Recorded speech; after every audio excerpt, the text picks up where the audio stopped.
Ronald, nosso foco é contratos de suporte técnico para pequenas empresas. O que mais eu ouço na prospecção é que o cliente em potencial não tem interesse, pois já possui o serviço. Como tratar essa objeção?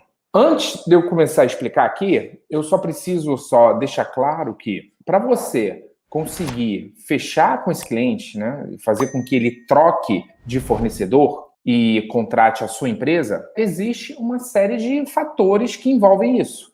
Então, são etapas que você percorre quando você atrai esse cliente até o cliente fechar. Quando eu tenho um cliente, ou quando eu quero capturar um cliente, esse cliente passa por jornadas, que são interações comigo. Então, a primeira jornada é a jornada da captação, a segunda jornada é do relacionamento, onde eu faço uma reunião com esse cliente, e aí eu vou entender qual é a necessidade, o ambiente dele, vou começar a desenhar o projeto. A terceira jornada é a proposta, onde eu apresento a proposta comercial e valido se é isso mesmo que ele quer, se o desenho que eu estou propondo está de acordo, se o cronograma, enfim. E a última etapa é a negociação e o fechamento, onde eu vou negociar cláusulas para fechar, condições de pagamento, enfim. Então, são essas etapas aqui. No caso do Bruno, ele está com dificuldade porque logo na primeira etapa, o cliente já não tem interesse porque ele já possui o serviço. Como que você resolve isso? Quando você aborda um cliente que já tem serviço, você tem que entender que existem também vários fatores ali nessa abordagem, que a gente vai deixar claro aqui e eu vou te falar como que você faz. É igual um carro. Se eu chego para um mecânico e viro e falo assim, olha, botei a chave na ignição, virei, e o carro não ligou, o mecânico ele não vai dizer, olha, o problema é bateria, ou então o problema é motor, ou falta de óleo, ou acabou a gasolina. Não sei, né? Porque podem ser vários problemas. Então, o carro ele tem vários componentes que a engrenagem inteira funcionando, né, faz o carro ligar e andar. Para você captar clientes, é a mesma coisa. Então, eu vou procurar deixar claro aqui quais são esses componentes, tá?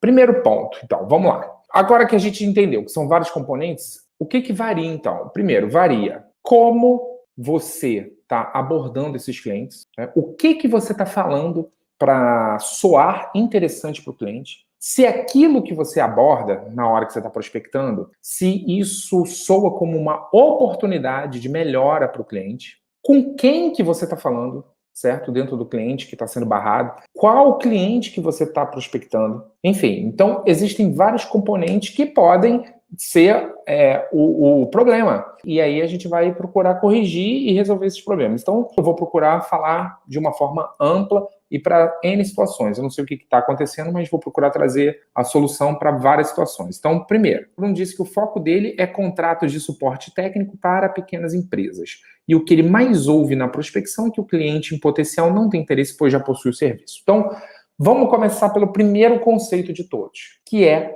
um conceito de que a prospecção, ela precisa soar como uma oportunidade para quem ouve. Telefone celular é um clássico exemplo. Não sei se você é como eu, que recebe várias ligações de pessoas oferecendo serviço, né? E teve uma época que eu estava recebendo várias ligações de operadora de celular. A minha operadora de celular é Vivo. E aí, às vezes, eu recebo ligação da TIM ou da Claro. Quando o telefone toca e eu atendo, a pessoa que está lá do outro lado, que está fazendo a prospecção, ela tem que falar algo que soe interessante para mim. Então, o que normalmente soa interessante, né, no modo geral, para clientes? São 3 pilares. Pilar número 1, mais barato. Tudo aquilo que é mais barato soa interessante, tá? Isso é universal, serve para tudo, serve para TI, para tudo. Pilar número 2, você mostrar para a pessoa que ela pode ter algo mais rápido.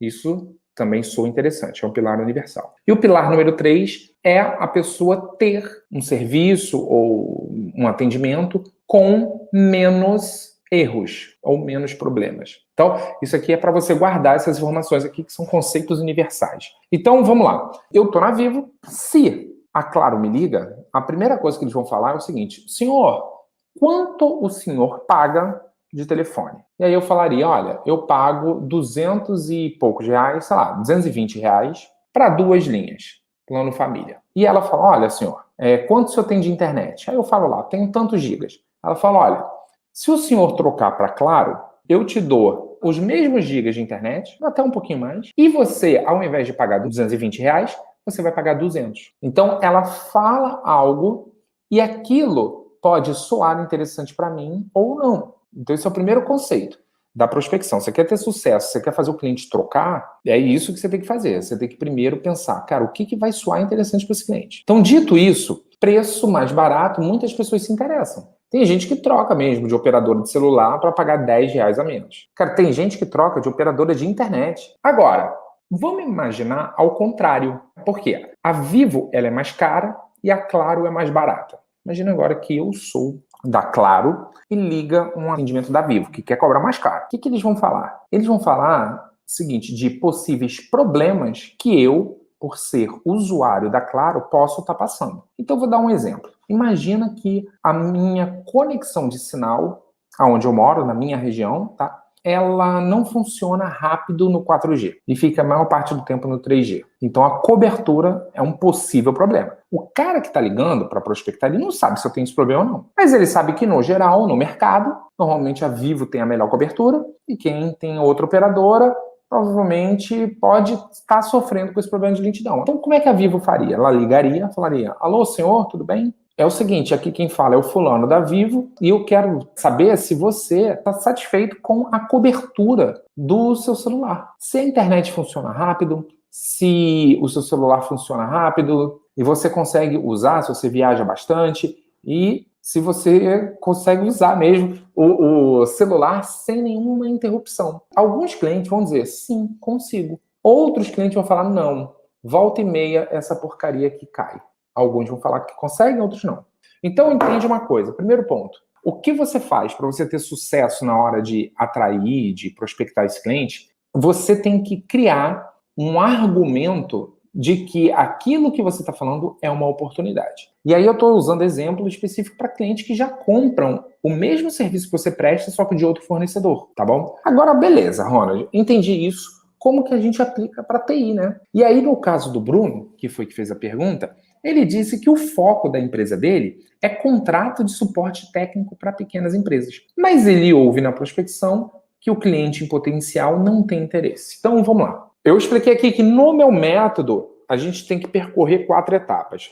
Etapa número 1, a captação. Então, tem que fazer alguma ação para captar esse cliente, para fazer com que ele tenha interesse. Depois que eu trago ele que ele tem interesse, vou me relacionar com ele, que eu vou fazer a reunião, entender o ambiente, entender como é que eu vou solucionar os problemas, beleza? Depois eu vou mostrar a proposta, na proposta eu vou dizer como a minha solução vai atender aquilo que ele quer, e depois eu vou para a negociação e fechamento. Então, no meu método são 4 etapas. A prospecção, agora você já sabe que tem que soar interessante, beleza? Então, o cliente ele já está comprando de outro fornecedor. Se eu tenho uma empresa que o meu foco é suporte técnico para pequenas empresas, pela minha experiência, eu vou começar a perceber o que esses concorrentes meus estão fazendo que deixam o cliente na mão. O que as outras empresas erram quando elas estão atendendo os clientes que eu quero atender, que são as pequenas empresas. E aí eu vou levantar pelo menos uns 2 ou 3 problemas ou situações que os meus concorrentes deixam a desejar, tá bom? Então, esse é o primeiro ponto. E aí, depois que o Bruno levantou essas situações, vou dar um exemplo. Imagina só, ele faz suporte técnico. Imagina que ele percebe que lá na cidade dele, na região dele, enfim, os concorrentes e vários clientes reclamam que o prestador atual demora muito tempo para atender a empresa. Acontece um problema aqui, um incidente e tal, e às vezes a gente fica 4 horas com um negócio funcionando ruim ou com o negócio parado. Vamos dizer que isso seja uma situação que o Bruno chegou lá e identificou que isso se repete. Beleza. Então, na hora de prospectar, se o Bruno chega e prospecta assim, ó, liga lá para uma pequena empresa e fala: olá, fulano, tudo bem? Eu sou da empresa XYZ e eu faço suporte técnico para pequenas empresas. O que acontece do outro lado? A pessoa fala: não, já tenho suporte técnico. Lá, desliga. Por quê? Porque muitas vezes a pessoa já acha que é mais do mesmo. Ela fala: já tem suporte técnico, a empresa já me atende. Então, falar o que você faz não soa interessante para quem ouve.